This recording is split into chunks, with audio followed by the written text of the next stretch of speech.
Hello everyone, welcome to class series. और आज के इस वीडियो में हम difference between prokaryotic cell and eukaryotic cell के बारे में अपन देखेंगे। बेसिकली इन दोनों के बीच में क्या क्या डिफरेंसेस आती है अभी अपन उसको देखेंगे।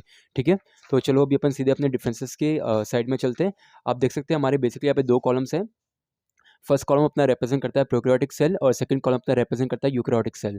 ठीक है, फर्स्ट डिफरेंस के अंदर क्या बोला है, size of the cell is generally small. जो साइज होता है सेल का वो स्मॉल होता है किसके अंदर, प्रोकैरियोटिक सेल के अंदर। लेकिन यहाँ पे यूकैरियोटिक सेल के अंदर क्या बोला है, size of the cell is large. ये जो इसका साइज होता है वो लार्ज होता है। ठीक है, देन यहाँ पे क्या बोला है, सेंट्रियोल्स आर एब्सेंट। सेंट्रियोल्स यहाँ पे एब्सेंट होते हैं, लेकिन यहाँ पे centrioles are present in animal cell. सिर्फ एनिमल सेल के अंदर सेंट्रियोल्स प्रेजेंट होते हैं। ठीक है, नेक्स्ट यहाँ पे क्या बोला है, nucleus is absent and nucleus is present. Okay, then small ribosomes and large ribosomes. ठीक है, देन नेक्स्ट डिफरेंस क्या बोलिए, इट कंटेन्स सिंगल क्रोमोसोम। यहाँ पे सिर्फ एक सिंगल या फिर सिंगल क्रोमोसोम होता है, लेकिन यहाँ पे मोर देन वन, ये एक से ज़्यादा क्रोमोसोम होता है किसके अंदर, यूकैरियोटिक सेल के अंदर। ठीक है, नेक्स्ट यहाँ पे नेक्स्ट डिफरेंस क्या बोलिए, माइटोकॉन्ड्रिया इज एब्सेंट और माइटोकॉन्ड्रिया इज प्रेजेंट। ठीक है, नेक्स्ट डिफरेंस क्या बोलिए, cell division take place by fission और बडिंग। जो सेल डिवीजन होता है वो कैसे टेक प्लेस होता है, by the fission and budding के थ्रू। लेकिन यहाँ पे यूकैरियोटिक सेल के बारे में क्या बोला है, सेल डिवीजन अकर बाय मिटोटिक और मेटियोटिक सेल डिवीजन। ठीक है, देन यहाँ पे नेक्स्ट डिफरेंस क्या बोलिए, plastids are absent and plastids are present. ठीक है, देन यहाँ पे क्या बोला है, lysosomes and peroxisomes are absent and यहाँ पे क्या बोला है, lysosomes and peroxisomes are present. ठीक है,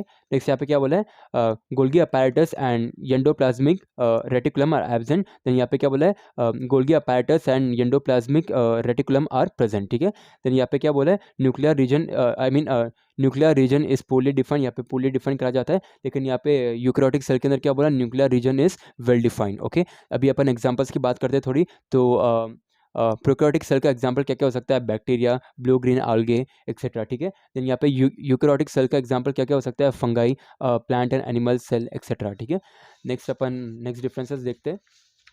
नेक्स्ट डिफरेंस के अंदर अपनी बेसिकली बात करिए स्टेजेस। तो प्रोकैरियोटिक सेल के अंदर कितने कितने स्टेजेस होते हैं, बेसिकली 3 स्टेजेस होते हैं। कौन कौन से होते हैं, DNA replication, chromosome segregation and separation. ठीक है, देन यहाँ पे यूकैरियोटिक सेल के अंदर बेसिकली 2 स्टेजेस होते हैं, जो कि होता है न्यूक्लियर डिवीजन एंड साइटोकिनेसिस। ठीक है, देन यहाँ पे क्या बोला है, it is a type of या sexual reproduction, it is a type of vegetative and sexual reproduction. Okay, then यहाँ पे क्या बोला है, लास्ट डिफरेंस के अंदर रिलेटिवली सिंपल प्रोसेस। ये कौन है, प्रोकैरियोटिक सेल। और यूकैरियोटिक सेल के बारे में क्या बोला है, रिलेटिवली कॉम्प्लेक्स प्रोसेस। ठीक है, तो ये बेसिकली थी अपनी difference between prokaryotic cell and eukaryotic cell.